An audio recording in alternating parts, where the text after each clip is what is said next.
Diabetic distress एक ऐसा term है जो डायबिटिक पेशेंट्स की ज़िंदगी में आने वाली उथल पुथल को दर्शाता है। उनकी स्पेशल नीड्स, उनकी कंटिन्यूस मॉनिटरिंग, कॉम्प्लिकेशंस को लेकर डर और पर्सनल और प्रोफेशनल रिलेशनशिप्स को लेकर इमोशनल स्ट्रेस। हेलो फ्रेंड्स, मैं डॉक्टर मंजुषा श्रीवास्तव, लाइफ ब्लिस। आज हम बात कर रहे हैं डायबिटिक पेशेंट से रिलेटेड उन प्रॉब्लम्स के बारे में जो वो रोज़मर्रा की ज़िंदगी में फेस करते हैं, और मैं कुछ टिप्स दूंगी जिससे वो इनका डटकर सामना कर सकेंगे। सबसे पहले बात करते हैं हेल्थ रिलेटेड इश्यूज़ के बारे में। डायबिटिक पेशेंट्स में हार्ट, आइज़, किडनी, नर्व्स, इन सब की बीमारियां होती हैं, ये तो बाय एंड लार्ज सभी जानते हैं। लेकिन इसके अलावा भी कई ऐसी बीमारियां हैं जिनको नज़रअंदाज नहीं किया जा सकता, जैसे कि डिप्रेशन। डायबिटिक पेशेंट्स में सब क्लिनिकल डिप्रेशन काफ़ी ज़्यादा मात्रा में देखा जाता है।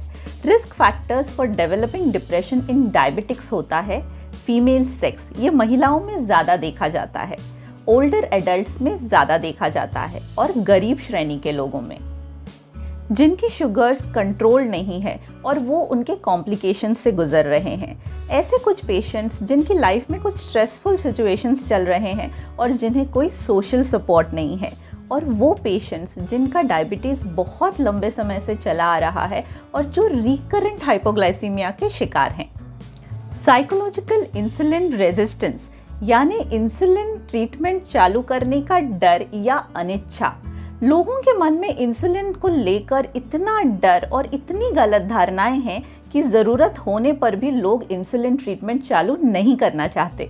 एक बार इंसुलिन लिया तो ज़िंदगी भर लेना पड़ेगा, इससे मेरे ऑर्गन्स खराब हो जाएंगे, मेरी डायबिटीज़ एंड स्टेज तक पहुंच गई है क्या, इसलिए मुझे इंसुलिन लेना पड़ रहा है। ऐसे सवाल जब पेशेंट्स के मन में आते हैं तो उनके दिल में एक डर बैठ जाता है और वो इंसुलिन ट्रीटमेंट चालू करने से हिचकिचाते हैं। अगला है फियर ऑफ हाइपोग्लाइसीमिया या लो शुगर्स।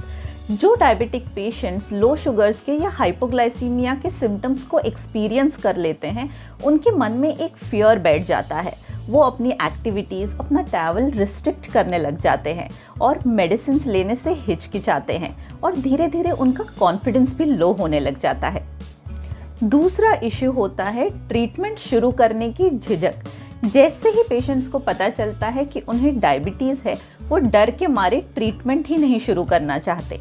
उनके मन में कई सवाल उठते हैं कि मेडिसिन्स कितने दिन तक लेनी पड़ेगी, कितनी मेडिसिन्स खानी पड़ेगी, उसके साथ हम मील टाइमिंग्स को कैसे एडजस्ट कर पाएंगे।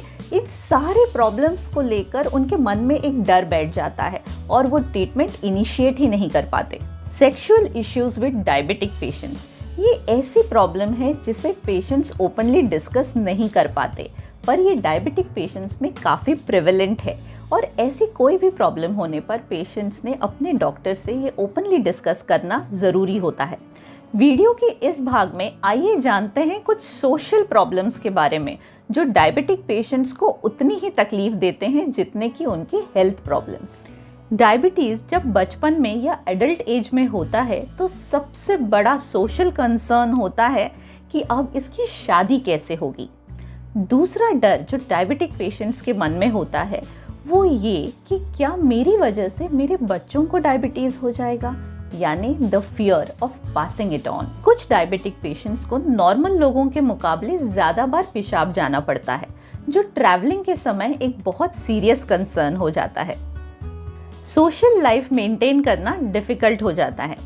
जब भी डायबिटिक्स किसी के घर जाते हैं और उन्हें चाय ऑफ़र की जाने पर वो इनकार कर देते हैं ये कहकर कि वो शक्कर की चाय नहीं पी सकते, तो लोगों का एक ही जवाब होता है, एक दिन शक्कर की चाय पी लोगे तो क्या फ़र्क पड़ जाएगा। डायबिटिक्स जब भी किसी सोशल गैदरिंग या फंक्शन में जाते हैं और मीठी चीज़ें खाने के लिए मना कर देते हैं तो उन्हें कन्विंस किया जाता है खाने के लिए। सोशल गैदरिंग्स में अपने खाने पीने के टाइमिंग्स को एडजस्ट करना, मेडिसिन के डोसेस को एडजस्ट करना और लोगों का डायबिटीज़ की बीमारी को हल्के में लेना, ये एक बहुत बड़ा रीज़न है डायबिटिक पेशेंट्स का खुद को सोशली रिस्ट्रिक्ट और डिस्कनेक्ट करने का। Information is the key. हमें डायबिटीज़ को लेकर पब्लिक में अवेयरनेस पैदा करना बहुत ज़रूरी है। जिसके कारण डायबिटिक पेशेंट्स को सोशल फंक्शंस में या सोशल गैदरिंग्स में अपने रेजिम तोड़ने की नौबत नहीं आएगी और वो डायबिटीज़ को अपने पर लगा कोई कलंक नहीं महसूस करेंगे। Friends, diabetes is a silent killer और डायबिटिक पेशेंट्स की संख्या दिन ब दिन बढ़ती ही चली जा रही है। डायबिटिक पेशेंट्स को वेल इन्फॉर्म्ड रहना बहुत ज़रूरी है, जिससे वो चिंता में ना फंसकर अपने डायबिटीज़ को अच्छे से कंट्रोल कर सकें।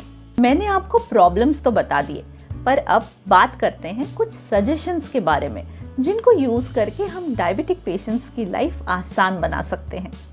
जिन डायबिटिक पेशेंट्स को अपनी बीमारी के बारे में जानकारी होती है और उससे रिलेटेड कॉम्प्लिकेशंस के बारे में समझ होती है, वो अपनी बीमारी को ज़्यादा सीरियसली लेते हैं और ग्लाइसेमिक कंट्रोल अचीव करना उन्हें आसान हो जाता है।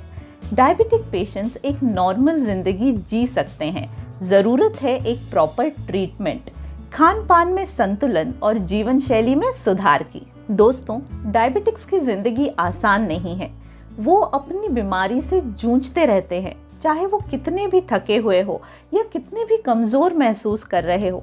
वो कुछ न कुछ कोशिश करते रहते हैं अपनी सेहत बनाए रखने के लिए, और ये नॉर्मल लोगों की समझ से भी बाहर है। उन्हें ज़रूरत है एक स्ट्रॉन्ग सपोर्ट सिस्टम की, हमारी हेल्प, अंडरस्टैंडिंग और एक्सेप्टेंस की।